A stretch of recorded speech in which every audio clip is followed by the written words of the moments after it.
Bem, depois aqui da percentagem de votos, vamos então ao número de deputados. E aqui é interessante também, porque está por ordem, porque o PS normalmente, quando eu faço as sondagens, está em primeiro lugar, mas como podem ver, o PS passa para segundo, ok? Passa para segundo lugar em termos numéricos dos deputados. O link do canal do WhatsApp, do meu canal do WhatsApp, está a passar no chat. O Todiu está a mandá-los, podem clicar à vontade, meus caros amigos, é só seguir lá. Número de deputados, temos aqui algumas surpresas, devo-vos dizer, no sentido em que o PS tem 75 deputados. Não é o pior resultado que o PS já teve, mas é dos piores resultados que o PS já teve. Eu já vi aqui, a pior sondagem que o PS teve foi uma sondagem, já não sei, até acho que foi a Aximas também que a fez, em que o PS teve 23%. E isso correspondeu-lhes a 69 deputados, não é? Depois, o PSD, embora seja o partido com maior número de deputados nesta sondagem, o PSD ganha 2 deputados, se não estou em erro, relativamente ao que tem agora. O PSD agora tem 77 deputados, passa a 79. Portanto, nós não podemos efetivamente falar de um crescimento do PSD, ou se houver um crescimento residual de 2 deputados. Bem sei que às vezes 2 deputados formam governos e destroem governos. No caso de Passos Coelho, bastou um Paulo Portas e um irrevogável para mandar aquilo abaixo, mas isso são outros 500. Mas não deixa de ser curioso que o PSD passa para primeiro lugar em termos de representatividade parlamentar, não porque cresce eleitoralmente, aliás, muito pelo contrário, porque o PSD na sondagem até tem menos percentagem do que teve há um ano atrás, com Rui Rio, passa assim para a frente, porque o PS perde 45 deputados. Vou voltar a dizer, o PS perde 45 deputados. Isto significa que a perda eleitoral do PS neste momento é quase a mesma coisa que 4 vezes o que o Chega é neste momento. Não sei se têm noção. Portanto, 12 vezes 4 dá 48, pelo menos na minha cabeça, se não estou equivocado. Portanto, o PS perde 45 deputados. Perde 4 vezes aquilo que o Chega é neste momento. É uma perda brutal. E esses 45 deputados foram para todo o lado, foram para o Chega, foram para a Iniciativa Liberal, foram para o Bloco de Esquerda, até foram para o PAN, mas quase nada foi para o PSD, não sei se estão a perceber. Foi para todo o lado. O Chega ganha 18 deputados, a Iniciativa Liberal ganha 9 deputados, o Bloco de Esquerda ganha 10 deputados, o PAN ganha 2, e para a sua proporção é imenso, ou seja, passa de 1 para 3, o que é um crescimento enorme, e o PSD mantém-se, passa de 77 para 79. Portanto, eu honestamente, eu volto a dizer, eu se fosse, vamos imaginar que o PSD era uma empresa, não é? Vamos imaginar que o Francisco Pinto Balsemão, como é o militante número 1 do PSD, em vez de ser o diretor da empresa, da empresa que detém a SIC, o Expresso, etc., era diretor do PSD, era o CEO do PSD. Vocês acham que com estes resultados em termos empresariais e comerciais do eleitorado português, algum empresário se mantinha aqui? Algum funcionário da empresa se mantinha com estes resultados? Claro que não. Claro que não. Agora, o que mais me custava era mesmo pagar fundo de desemprego ao Luís Montenegro, porque ele parece estar desempregado desde que é líder do PSD. Enfim, continuando. Temos aqui o Chega com 30 deputados, crescimento interessante, ok? Não é dos melhores resultados que o Chega já teve, também não é dos piores, mas não deixa de ser aquilo que já tínhamos analisado anteriormente. É um crescimento, mas é uma estagnação desse mesmo crescimento que já temos vindo a ver nas últimas sondagens e, na verdade, nos últimos 8, 9, 10 meses em que o Chega se estabelece praticamente nas piores hipóteses nos 28, 27 e nas melhores hipóteses nos 40, 41, 42, acho que já houve uma sondagem em que deu 40 e tal. Portanto, eu acredito que, em termos de estimativa, o resultado eleitoral do Chega em 2026 até se situa na metade destes valores, à volta dos 35 deputados. Portanto, dentro do range normal do Chega, a Iniciativa Liberal exatamente a mesma coisa, crescimento habitual dentro daquilo que são os valores expectáveis nas sondagens mais recentes. Bloco de Esquerda, muita atenção, porque o Bloco de Esquerda, em termos proporcionais, é o partido que mais cresce em número de deputados. O Chega, apesar de ser o partido que mais cresce em número de deputados total, em termos de proporção, o Bloco de Esquerda é o que mais cresce. Porque o Bloco de Esquerda tem 5 deputados neste momento. Volta a 15. Bem sei que não é o mesmo valor que tinham entre 2019 e 2022. Era um valor de 19 deputados. Creio que foi quase recorde. Mas estamos a falar de uma triplicação do valor parlamentar que tinham há 2 anos, que têm neste momento. Portanto, eu bem sei que a Mariana Mortágua talvez não seja a pessoa com a qual as pessoas mais simpatizam no centro, na direita e até na esquerda moderada. Mas a verdade é que não se deve subestimar o inimigo, muito menos quando o inimigo tem qualidade ideológica e quando o inimigo é muito melhor intelectualmente e, a meu ver, politicamente também, do que Catarina Martins. Que eu acho que é uma coisa, enfim, aquilo... Nem sei que... Estão a ver quando o elefante chega ao cimo da árvore? É a Catarina Martins enquanto líder partidária. Depois do PCP, aqui na Liga dos Últimos não há muito a dizer. O PCP 6 deputados, é o que têm agora, portanto, acho que não há muito a acrescentar, é o eleitorado típico, é uma questão de tempo.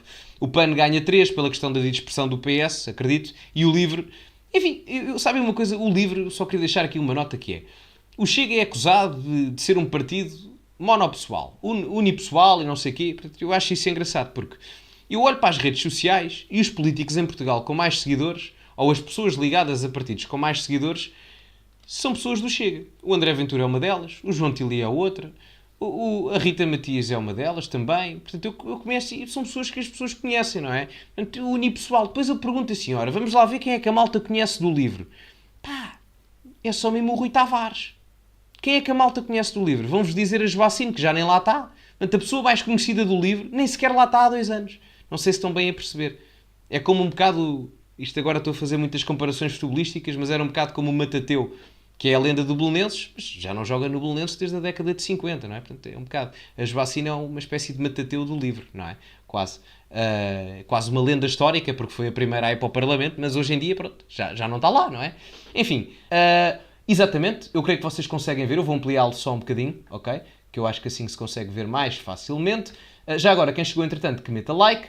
E vocês aqui conseguem ver o gráfico de quantos deputados cada partido elege em cada distrito. Uma coisa é visível, é que o PSD ganha maioritariamente no Norte, ou seja, a presença do PSD no Norte, como é habitual, é mais forte genericamente falando. Contudo, nas grandes urbes, o PS limpa, rasa. Não sei se têm noção. No Porto, por exemplo, em todo o Norte, nos distritos onde se elege menos, Viana do Castelo, até em Braga, Vila Real também, não é? Vila Real, exatamente. Bragança, etc. O PSD ganha. Mas quando chega a distritos com maior proeminência eleitoral, por exemplo no Porto, o PS raspa tudo. Lisboa, o PS raspa. Setúbal, o PS raspa. Portanto, são os 3 maiores círculos eleitorais que o PS a ganhar. Por isso é que muitas das propostas feitas com caráter, não vou dizer populista, mas pode ser populista, verdade seja dita porque o é, são feitas para as grandes urbes, esquecendo muitas das vezes o interior ou o sul do país. Portanto, o que nós temos aqui é isso. Nota importante também, no sul do país, o PS passa a ser o partido mais votado também, no norte só no Porto. O PSD perde cada vez mais influência a nível eleitoral. Quanto mais para sul nós vamos, se repararem, o PSD é o mais votado em Viana, em Braga, em Vila Real, em Bragança, na Guarda, em Viseu, aqui em Aveiro também.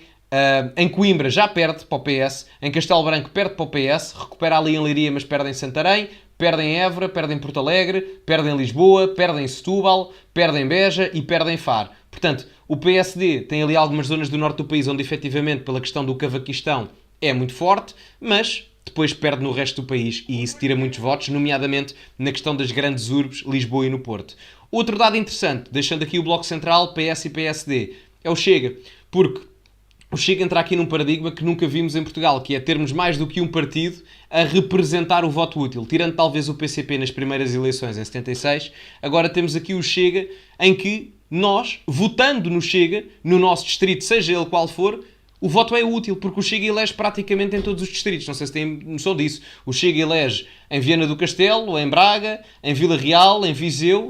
Aliás, é mais fácil dizer onde é que não elege. Só não elege em Bragança, na Guarda, em Évora, e mesmo assim muitas das vezes elege como segunda força política, e na Madeira. Portanto, dos 20 círculos eleitorais que nós temos aqui representados, o Chega elege em 16. E muitas das vezes, aliás, na Madeira, o Chega é muito provável de eleger. Não sei o que é que se passou nesta sondagem, tendo em conta que teve 4 deputados e em todas elas o Chega, ou praticamente todas, o Chega elege, e em Évora também. Portanto, quem está a ver isto e tem intenções de votar no Chega, em qualquer parte do país, o Chega tem grandes hipóteses, muito facilmente, de eleger em qualquer distrito, qualquer círculo eleitoral. Principalmente, muita atenção a isto, principalmente no sul do país. Eu não sei se é visível aqui, mas o Chega, por exemplo, eu já vou fazer até a seguir temos um gráfico onde é que o Chega elege mais deputados por distrito. Mas, normalmente, o Chega, nestas sondagens, já é a segunda força política a sul do Tejo. O Chega em Setúbal está em segundo lugar, à frente do PSD. O Chega em Évora elege, aliás, não elege em Porto Alegre, elege em Évora, peço desculpa, troquei.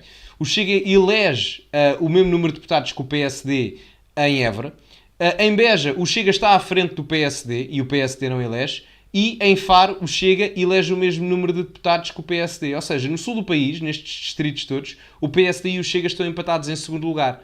Portanto, quem está no sul do país se tiverem a intenção de votar no Chega, enfim, o voto útil é mais do que nunca. E no resto do país também. Estou só a dar este dado porque é muito interessante ver que o Chega a sul do Tejo já é efetivamente a segunda força política no país. Até recordo que houve uma sondagem onde o Chega no Algarve foi o partido mais votado. Portanto, à frente do PS até. Muito renhido com o PS e o PSD, ambos com 20 e tal %, mas foi o partido mais votado.